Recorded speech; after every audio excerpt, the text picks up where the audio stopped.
Bienvenue dans l'antre du Rennes, là où les monstres n'attendent pas Halloween pour se montrer.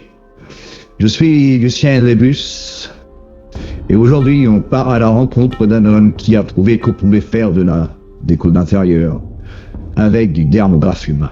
Voici Ed Gein, le boucher de Penfield.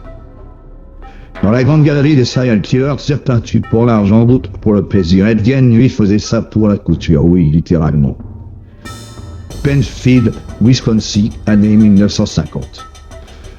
Un bled paumé comme un rat dans une glacière, c'est là que vivait Ed Gein, fermier discret, solitaire, maladif et passionné de taxidermes. Un peu trop humaine. Le genre de type qui, quand il t'invite à dîner, tu demandes d'abord qui était au menu la veille. Tout commence avec une disparition de Bernice Warden, une commerçante du coin.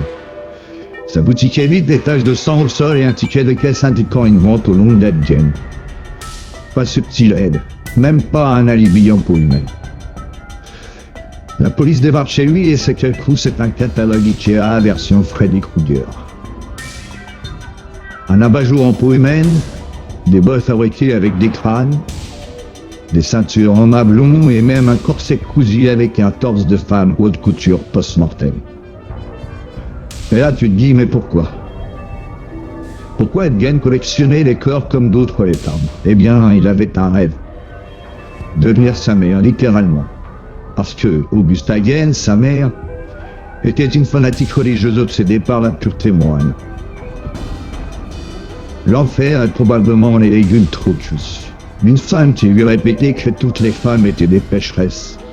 À force, Ed n'a pas seulement intégré le message, il l'a cousu sans nus. Car oui, après sa mort, Ed a commencé à exhumer les cadavres. Les cadavres de femmes ressemblant à Augusta pour se confectionner un costume de femme, façon Buffalo Bill, version vintage. Il voulait devenir sa maman, le cosplay le plus dérangeant de l'histoire et le plus tordu. C'est qu'il n'était pas un serial killer au sens strict. Il n'avait que 2 membres. Le reste de son stock macabre venait directement du cimetière. En gros, Ed Gein n'était pas un tueur en série, c'était un styliste nécrophile avec un abonnement de fidélité à la mort locale. Interné pour folie, il a passé le reste de sa vie à l'asile, peinard, peignant des aquarelles et mangeant de la gelée pendant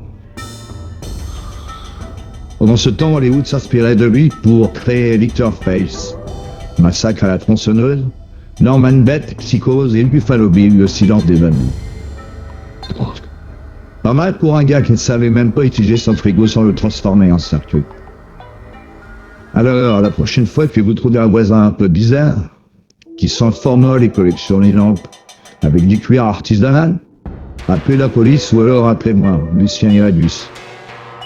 C'était l'épisode 3 de notre série sur les monstres bien réels. Abonne-toi parce que la réalité est bien plus flippante que la fiction. A plus.